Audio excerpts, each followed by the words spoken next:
Once again welcome to my YouTube channel. मैं advocate Oshin Saini आज फिर एक इन्फॉर्मेटिव टॉपिक लेकर आई हूँ आप सभी के लिए। देखिए, आप सभी अपनी लाइफ में या तो अपना कोई पुराना व्हीकल बेचते हैं या फिर जिसके पास इतना बजट नहीं होता तो वो सेकंड हैंड व्हीकल लेते हैं।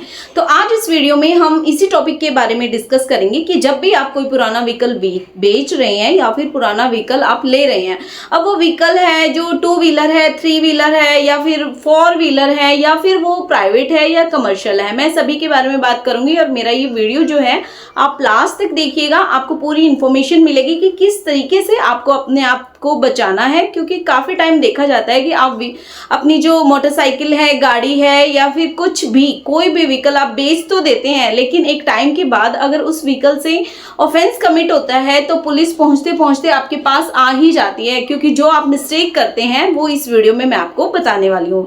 तो मेरी वीडियो अगर आपको अच्छी लगी हो तो लाइक करें, शेयर करें और सब्सक्राइब करना ना भूलें। और जो भी अथॉरिटीज, आप लोगों के काफी कमेंट्स रहते हैं कि मैम हमें जो आप अथॉरिटीज रिकमेंड करते हैं वो हम कहाँ से लें, तो डिस्क्रिप्शन में मेरी ऐप का लिंक है, आप जाइए ऐप को डाउनलोड करिए। वहां पे फ्री स्टडी मटेरियल का एक आपको कॉलम मिलेगा। आप जब वहां पे विजिट करेंगे तो वहां पे आपको सारे मैट्रिमोनियल, क्रिमिनल, सिविल से रिलेटेड जितने भी जजमेंट्स हैं इंपॉर्टेंट, वो सारी पीडीएफ आपको फ्री ऑफ कॉस्ट मिल जाएगी। चलिए इस वीडियो को शुरू करते हैं। देखिए, सबसे पहले मैं बात करूंगी कि जो पर्सन अपने व्हीकल को बेच रहा है उसको क्या क्या सावधानी बरतनी चाहिए।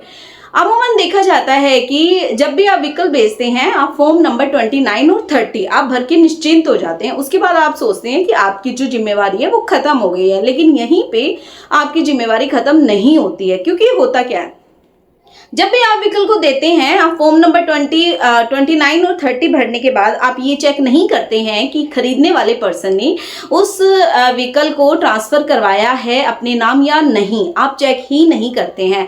1 साल 2 साल निकल जाता है, काफी टाइम भी निकल जाता है, लेकिन बाद में उस व्हीकल से जब कोई ऑफेंस कमिट होता है और जब इन्वेस्टिगेशन होती है तो फिर वहां पे जो नाम आता है, क्योंकि व्हीकल में तो ओनर का नाम आपका ही है अभी तक, क्योंकि खरीदने वाले पर्सन ने अभी तक ट्रांसफर नहीं करवाया था और आपने भी ध्यान नहीं दिया, जिसकी वजह से अब आपको ये प्रॉब्लम फेस करनी पड़ रही है। आपको केस में इन्वॉल्व होना पड़ेगा, इन्वेस्टिगेशन का पार्ट बनना पड़ेगा, जो क्रिमिनल प्रोसीडिंग है उसको आपको फेस करना पड़ेगा। क्योंकि देखिए, एक बार केस में जब नाम आ जाता है तो आपको भी पता है इन्वेस्टिगेशन का पार्ट और जो भी लीगल जो प्रोसीडिंग होती है उसको आपको ज्वाइन करना ही पड़ता है। और ऐसे मैटर्स में अगर आप ज्वाइन नहीं करते हैं तो कहीं ना कहीं लायबिलिटी आपके ऊपर ही आती है। तो इन चीजों से बचने के लिए आपको करना क्या है, देखिए, जब भी आप फॉर्म नंबर 29 और 30 भर के देते हैं उसके साथ ही आपको एक एफिडेविट बनवाना बहुत जरूरी है। अब आप कहेंगे कि मैम एफिडेविट किस लिए? देखिए, एफिडेविट में फर्स्ट ऑफ ऑल तो आपको जो व्हीकल आप दे रहे हैं जिस पार्टी को, उसका नाम, एड्रेस सब कुछ मेंशन करवाना है। व्हीकल की सारी जो भी डिटेल्स हैं, व्हीकल नंबर, जो भी इंजन नंबर, जो भी उसकी XYZ डिटेल्स हैं, वो चीज़ आप मेंशन करवाएंगे।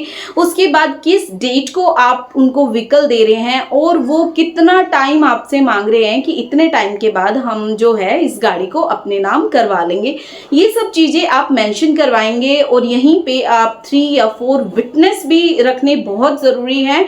क्योंकि कल को अगर आप ये एफिडेविट बनवाते हैं और कल को चल के वो जो सेकंड पार्टी है वो नाम अपने नहीं करवाती है और किसी ऑफेंस में उस व्हीकल की इन्वॉल्वमेंट आती है, तो यही एफिडेविट आपको बचा सकता है कि मेरे पास काइंड ऑफ इंफॉर्मेशन थी कि इतने टाइम के बाद ये पर्सन जो है अपना नाम जो है व्हीकल करवा लेंगे। लेकिन आप जिस भी तरीके से उस डॉक्यूमेंट को अपने डिफेंस में यूज करें वो आपके एडवोकेट के ऊपर डिपेंड करता है, लेकिन आपको ये एफिडेविट बनवाना बहुत जरूरी है। उसके बाद आपके पास जिस पार्टी को आप बेच रहे हैं उसका आधार कार्ड होना बहुत जरूरी है।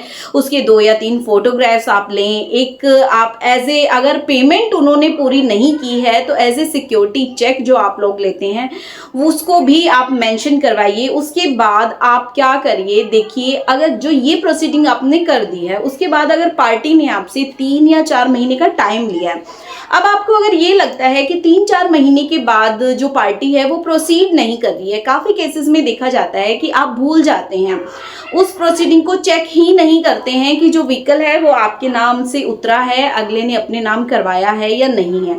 ऐसे में आपको करना क्या है, अगर पार्टी आपको रिस्पॉन्स नहीं कर रही है, आपका फोन नहीं उठा रही है, आपको किसी भी तरीके का कम्युनिकेशन पार्टी के साथ नहीं हो रहा है, तो ऐसे में अब आपको क्या करना है, देखिए, आपके पास एफिडेविट भी है, आपने फॉर्म नंबर 29 और 30 भी भरा था, और जब आप ये फॉर्म भरते हैं तो इसकी फोटो कॉपी लेना बहुत जरूरी है। जब भी आप इसकी फोटो कॉपी लेंगे तो देखिए अब इसको आप कैसे यूज करेंगे। आप एक एप्लीकेशन आप लिख भी सकते हैं, आप टाइप भी करवा सकते हैं किसी टाइपिस्ट से, या फिर किसी अपने जो आपके लीगल काउंसलर हैं उनसे आप डिस्कस करके एक एप्लीकेशन मूव करेंगे। अब एप्लीकेशन आप कहाँ पे मूव करेंगे, आप करेंगे आरटीओ ऑफिस में। आपको करना क्या है, उस एप्लीकेशन के साथ आपको फॉर्म नंबर 29 और 30 की फोटोकॉपी लगानी है, एफिडेविट की फोटोकॉपी लगानी है, जो भी उनका आधार कार्ड आपने लिया था वो आधार कार्ड आपको लगाना है, उनकी फोटोज होंगी, आपकी फोटोज होंगी, जो विटनेस बने थे उनका आधार कार्ड आपको लगाना है। ये सारी जब फाइल रेडी हो जाती है तो आपको आरटीओ ऑफिस में जाना है, और वहां पे मे आई हेल्प का एक आपको डेस्कटॉप मिलेगा। वहां पे जाके अगर आपको समझ नहीं आता है कि कैसे फाइल पुटअप करनी है तो वहां पे जाके भी आप उनकी हेल्प से आप अपनी एप्लीकेशन मूव कर सकते हैं। अब होगा क्या, जब भी आप ये एप्लीकेशन मूव करेंगे तो आपकी एप्लीकेशन पे जवाब मांगा जाएगा सामने वाली पार्टी से। अब आपको पता चल जाएगा कि आपका व्हीकल का कहीं इन्वॉल्वमेंट तो नहीं है, और अगर वो पर्सन उस व्हीकल को कमर्शियल यूज कर रहा है या प्राइवेट यूज कर रहा है, जिस भी तरीके से वो यूज कर रहा है, अगर आपको ऑब्जेक्शन है, अगर वो इलीगल पर्पज से उस व्हीकल को यूज कर रहा है, तो आप इनिशियल स्टेज पे उसकी जो वो ट्रांसफर करवाने की प्रोसीडिंग अगर उन्होंने शुरू कर दी है तो अच्छी बात है, नहीं की है तो आप ऑब्जेक्शन क्रिएट कर सकते हैं।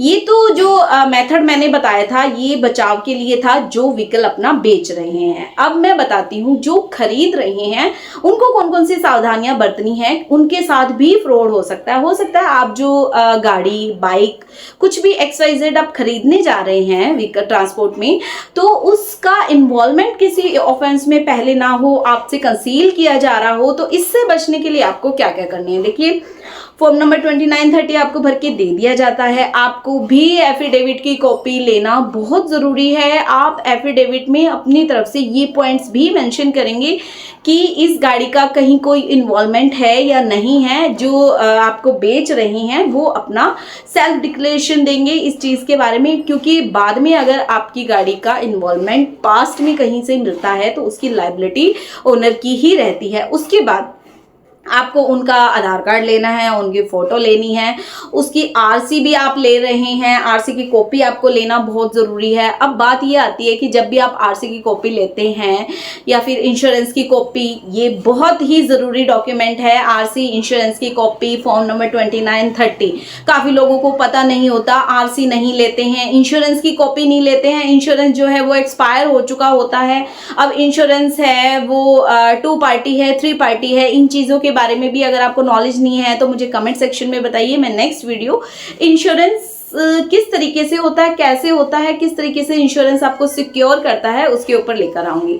अब बात ये आती है कि जब भी आप आरसी लेते हैं तो आप कैसे चेक करेंगे कि गाड़ी के ऊपर लोन है या नहीं है। आपको एनओसी लेना बहुत ज़रूरी है, और अगर एनओसी आपको नहीं मिल रही है तो ऐसे व्हीकल को आप लेना अवॉइड करिए। जब भी आप आरसी लेते हैं आप चेक करिए उस पर या तो किसी एजेंट का अगर नाम है तो दैट मीन्स वो जो गाड़ी है वो उस पर लोन है, और अगर आरसी के ऊपर ओनर का नाम है तो दैट मीन्स उसके ऊपर लोन नहीं है। इस तरीके से भी आप उसको चेक कर सकते हैं। तो ये थे बचाव के तरीके। कुछ स्टेप्स ऐसे होते हैं माइनर सी लीगल प्रोसीडिंग होती है जिनको अडॉप्ट करके आप अपने आप को बचा सकते हैं, लेकिन डेली रूटीन में आप इन चीज़ों को नहीं देखते हैं या फिर इग्नोर करते हैं, जिसकी वजह से फ्यूचर में फिर आपको कोर्ट की लॉन्ग प्रोसीडिंग से गुजरना पड़ता है। तो मेरा आपको सजेशन यही है, जब भी आप गाड़ी बेचें या गाड़ी खरीदें, जिस तरीके से डॉक्यूमेंट की लिस्ट मैंने आपको बताई है ये सारे डॉक्यूमेंट्स आप रखिए। इस तरीके से आप अपना बचाव कर सकते हैं, क्योंकि काफ़ी देखा गया है जो गाड़ियां खरीदते हैं, बड़ी बड़ी गाड़ियां जो ट्रांसपोर्ट के लिए यूज़ की जाती है, लेकिन बाद में वो गाड़ियाँ इलीगल किसी भी तरीके से इलीगल प्रोसीडिंग में पकड़ी जाती है, वो चाहे लिकर सप्लाई हो, ड्रग सप्लाई हो, तो फिर बाद में जब उस गाड़ी का जो ओनर है उसकी भी इन्वॉल्वमेंट आती है, क्योंकि कहीं ना कहीं ओनर का जो है थोड़ी सी लापरवाही होती है कि वो चेक नहीं करते बेचने के बाद कि जिनको बेचा है उन्होंने गाड़ी अपने नाम करवाई है या नहीं है। वो एक एफिडेविट देते हैं और उसके बाद निश्चिंत हो जाते हैं, लेकिन आपको ये देखना बहुत ज़रूरी है कि गाड़ी का ट्रांसफ़र हुआ है या नहीं हुआ है। तो आई होप आपको समझ आया होगा। ये तरीका है जो आपको जेल जाने से बचा जा सकता है। बचा सकता है। मेरी इन्फॉर्मेशन आपको अच्छी लगी हो तो लाइक करें, शेयर करें। इसी तरीके की मोर इन्फॉर्मेटिव वीडियोस अगर आपको चाहिए तो मुझे कमेंट सेक्शन में अपने टॉपिक्स भी आप सजेस्ट कर सकते हैं। Thank you so much.